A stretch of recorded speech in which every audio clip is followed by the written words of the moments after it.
भारत एक ऐसा देश जहां बेटी बचाओ बेटी पढ़ाओ की बात की जाती है, लेकिन उसी देश में आज बेटियों पर होने वाले अत्याचार लगातार बढ़ते जा रहे हैं। चाहे वह छेड़खानी की बात हो, चाहे वह दुष्कर्म की बात हो, या फिर यौन उत्पीड़न की बात हो, या महिलाओं के प्रति जो अन्य अपराध हैं वो भी लगातार बढ़ते जा रहे हैं। सरकारें बेटियों की तरक्की की, उनके मान सम्मान की, महिलाओं के मान सम्मान की बात तो करती है, लेकिन वास्तविकता में ऐसा बिल्कुल भी नहीं हो रहा है। और मैं यदि बात करूं भारत में हरियाणा की, हरियाणा एक ऐसा प्रदेश है जहां आप गांव में जाएंगे तो वहां गांव की बेटी को जो है पूरे गांव के द्वारा बहन बेटी की तरह देखा जाता है। गांव में जो भी महिला होती है उसे बहन बेटी माना जाता है। और यह भी देखने में आता है कि यदि आप कहीं बाहर जाते हैं और वहां पर आपके गांव की बेटी यदि आपको मिल जाती है तो वहां उसका मान सम्मान किया जाता है। लेकिन आज उसी हरियाणा में गांव में ही गांव की बहन बेटियों को छेड़ा जा रहा है। गांव के युवक ही गांव की बहन बेटियों को छेड़ते हैं। और मामला समालका के एक गांव का है, जहां गांव के ही कुछ युवकों द्वारा एक लड़की के साथ छेड़खानी की जाती है। काफ़ी लंबे समय से यह मामला चलता आ रहा था, लेकिन लगभग 2 दिन पहले की बात है जब उस लड़की के साथ छेड़खानी की गई, लेकिन उसका भाई उसके साथ ही था। लड़की का भाई जो है वो लड़की के साथ ही था। जब वो यह चीज़ देख लेता है तो उसे काफ़ी गुस्सा आता है और वह लड़कों का विरोध करता है कि उसकी बहन के साथ छेड़खानी क्यों की जा रही है।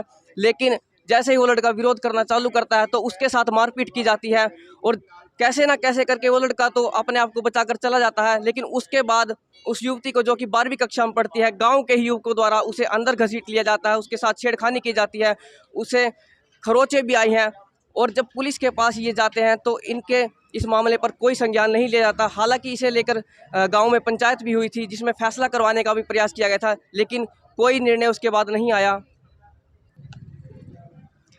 और इतना ही नहीं, उस लड़की के साथ छेड़छाड़ तो की जाती है, हो सकता है उसके साथ दुष्कर्म करने का भी प्रयास किया गया हो। ये तो हम उस लड़की से ही जानने का प्रयास करेंगे। लेकिन जब उसके परिवार के लोग उसे बचाने आते हैं तो उनके साथ भी मारपीट की जाती है। आइए, वो लड़की हमारे साथ ही है, इससे हम जानने का प्रयास करते हैं कि क्या कुछ हुआ, क्योंकि जिस पर बीती वही जाने।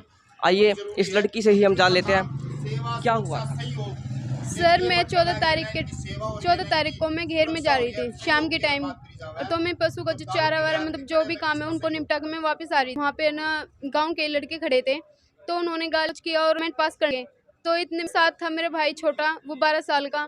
तो उन्होंने कहा मेरी बहन है मेरे साथ, तुम गाली गलौज कमेंट पास मत करो। तो इतना कहते के साथ उसको मारने लगे और पीटने लगे, उसके साथ मतलब गला भी दबाने लगे। तो इतने में उन्होंने मुझे पकड़ लिया, मुझे उठा लिया, ज़बरदस्ती अंदर ले जाने की कोशिश की। तो मैंने चिल्लाया, शोर मचाया। तो मैं इतने में मेरे घर वाले आए, तो उन्होंने घर वाले आने से पहले उन्होंने मेरे कपड़े फाड़ दिए। तो वे जैसे भी आए ना, उनके ऊपर भी सरिये वगैरह और गंडासे वगैरह से मारपीट की। तो उनके गंभीर चोटें आ गई।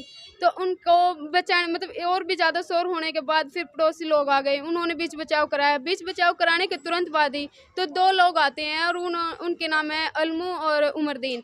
तो वे आकर धमकी देते हैं घर में, अब भाई तुम कहीं जाने की ज़रूरत नहीं है, अगर जाओगे या तो फिर जान से मारेंगे या मोहल्ला छोड़ के निकल जाओ। तो ये धमकी देती। आप उन लड़कों को पहचानती हैं? जी, नाम भी जानती हूँ। क्या क्या नाम है उनके? नाम है, एक तो आंसू है, उनको तो मुझे पकड़ रखा था। एक मुबीन है, हासिम है और मोमिन है। ये 3 लड़के थे और भी हैं, मतलब ये शमशाद के लड़के हैं चारों। और एक है आरिफ, अलमू का लड़का, एक रिजवान का लड़का मुबीन, एक है दीनू का लड़का आरिफ से छोटे वाला। मैं उनका नाम नहीं जानती बल्कि पहचानती हूँ उनको। गांव के ही लड़के हैं ये? जी, पड़ोस के ही हैं लड़के में। और तो एक है नूरे का लड़का मासूक। तो इन्होंने मुझे अंदर मतलब एक तो पकड़ा हुआ था, अरे उन्होंने मेरे कपड़े फाड़ दिए। पहले भी कुछ इस प्रकार की हरकतें इनके द्वारा की जी, जाती थी? मैं जैसे भी आती जाती थी, काम तो लगा ही रहता था, भी पशु को चारा वारा डालना, पानी पूनी पियाना। तो इसलिए वे कमेंट पास करते थे। उन्होंने उस दिन हद पार कर दी थी, उन्होंने मेरे साथ बहुत ज़्यादा गलत व्यवहार किया। तो इसलिए प्रशासन भी हमारे ऊपर कोई कार्रवाई नहीं कर रही है। तो हम दरखास्त लिखवाने के लिए उसी वक्त रात को ही गए। तो उन्होंने दारू पी रखी थी, मतलब ड्रिंकिंग कर रखी थी। तो मैं गाली गलौज करने लगे, तो उन्होंने मना कर दिया था। वैसे तो अक भाई दरखास्त नहीं लिखते, तो हमने ज़बरदस्ती उसे मतलब बोला अक भाई दरखास्त लिखो। तो उन्होंने दरखास्त लिख दी। अगले दिन फिर सुबह के टाइम 8 बजे हम मतलब मेरे घर वालों को बुलाया और उनको भी बुलाया, समझौते की बात उठाई। तो समझौता कर दबाव डालकर मेरे घर वालों पर तो सिग्नेचर करवा लिए, लेकिन मैंने नहीं किए। मुझे अन्याय चाहिए, अगर मुझे न्याय नहीं चाहिएगा तो फिर मेरे साथ मैं हूँ तो मेरे बाद और भी बहनें हैं, उनको कैसे मिलेगा? तो इसलिए मुझे न्याय चाहिए। चलिए, इनसे हमने जाना, इनकी माताजी भी हमारे साथ है, उनसे हम बातचीत कर लेते हैं। आंटी जी, ये बताइए, क्या आपको आपकी बेटी ने कभी बताया नहीं कि इस प्रकार का व्यवहार उसके साथ हो रहा है, गांव के लड़के छेड़खानी करते हैं?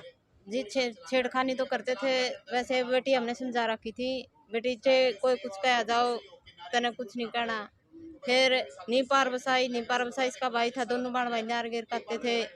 और वो बोले गाड़ी मत दो, मेरी बहन है मेरे साथ। मैं पहला तो मैं पीटे, फिर इसकी बहन पीटी, मार पिटाई हो गए हमारे साथ। चौथा वाक़ा आयु समझौता कर लेते, गाँव समझौता कर लेते। गरीब का कोनी न तो हद ठा दी कदी, गाली तो मैं 24 घंटे देते हैं। लड़की के पिता भी हमारे साथ यहीं पर उपस्थित है, उनसे भी हम बातचीत करने का प्रयास कर लेते हैं। उनका क्या कहना? अंकल जी, आपको इस विषय में कब पता चला?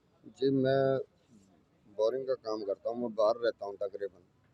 तो मेरे को जब ये घटना घटली, जब मेरे भाई नीचे पड़ गया, चोट लग गई, तो मेरी बीवी ने फ़ोन उठाया और मेरे पास फ़ोन किया, तुम कहाँ हो? यहाँ मार धाड़ हो रही है, यहाँ मर रहे हैं, तुम आते क्यों नहीं? मैं क्या हुआ? ऐसे ऐसे पड़ोस वालों ने लड़की को भी मतलब गलत तरीके से ऐसे कर लिया और भाई को भी चोट मार दी, और ये गंडासियाँ और डंडे लेके हमारे ऊपर मारने के लिए चढ़े हुए हैं। तो जी मैं तुरंत वहाँ अपने जो मेरा रिलेटिव है जिसके पास मैं काम करता हूँ उसको लेके तुरंत ही मैं वहाँ से निकला। दिल्ली में मेरा काम लगा हुआ था, तो मैं तो बहुत बाद में 12 बजे के लगभग पहुँचा जी, 12-1 बजे के।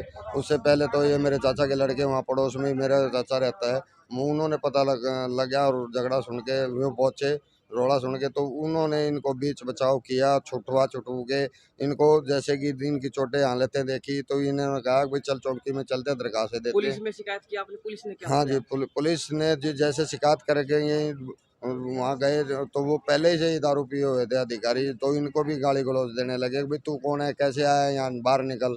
तो वो कहा भाई मेरी बेटी है, ये मेरी भतीजी है, मेरे भाई की लड़की, तुम इसकी रिपोर्ट करानी है, ऐसे झगड़ा हो गया। तो वो इसको बाहर निकालने लगे धक्का दे के, गाली गलौज करके। चलिए, जब इस मामले में किसी ने संज्ञान नहीं लिया, तो जिन्होंने इस मामले में संज्ञान लिया संगठन से भी जुड़े हुए हैं, क्योंकि सामुदायिक यह मामला है। दूसरे पक्ष के जो लोग हैं उनके द्वारा छेड़खानी की गई थी, इन्होंने संज्ञान लिया। नाम क्या है आपका? मेरा नाम सुभाष आर्य है। सुभाष आर्य हमारे साथ उपस्थित है। आइए थोड़ा सा इनसे भी हम जान लेते हैं कि इस मामले में आपकी क्या कार्रवाई रहेगी। ऐसा मामला तो आप लोग जान ही चुके हैं, ये कोई फेक मामला तो है नहीं कि कोई और झगड़ा हुआ और लड़की को बीच में लाया गया, तो झगड़ा ही लड़की को लेकर के है। बात समुदाय की रही, हम किसी समुदाय को टारगेट नहीं करना थे और ना ही करना चाहते हैं। बेटी किसी की भी हो, चाहे मुस्लिम की हो, चाहे ईसाई की हो, चाहे हिंदू की हो, बेटी बेटी ही है। अगर जो यहाँ किसी मुस्लिम की बेटी होती तो तब भी हमारा यही निर्णय होता। अगर जो पुलिस ने इस पर ठीक अच्छी कार्रवाई नहीं की दोषी गणों के खिलाफ, तो जो हमारा संगठन है वो इस बेटी के साथ खड़ा है और हर तरह से इनका सहयोग करने के लिए तैयार है। और जो पुलिस इनको कहती है कि हम क्रॉस केस करेंगे, लड़की का चालान होगा, लड़की पक्ष वालों का चालान होगा, अगर जो अपनी बेटी की इज्जत बचाना कानूनी अपराध है तो ये अपराध हम बार बार करते रहेंगे, चाहे कितनी बार करना पड़े। बेटी की अपनी बहन बेटी की इज्जत बचाना आज अगर तो पुलिस कहती है कि कानूनी अपराध है तो ये अपराध होता रहेगा। एक सवाल है, गांव में यदि गांव गुहांड की बात की जाए, आसपास के गांव की, तो वहाँ जो लड़की होती है उसको बहन बेटी की तरह माना जाता है। यदि हम बाहर भी कहीं जाते हैं तो मान सम्मान उसका बेटी का किया जाता है। देखिए, वही बात मैंने आपको कही कि समुदाय की बेटी गांव की बेटी होती है, चाहे वो मुस्लिम की हो चाहे ईसाई की हो। आज पूरे पानीपत की बेटी ही, पूरे देश की बेटी हमारी बेटियां हैं। और सबसे बड़ी बात है कि पानीपत से बेटी बचाओ बेटी पढ़ाओ का अभियान चला, लेकिन ये आप देख रहे हैं कि किस तरह से 4 दिन से ये बेटियां भटक रही है। और सुरक्षा को भी आपने देख ही लिया है कि ये लड़की 9 बजे से हॉस्पिटल में खड़ी है,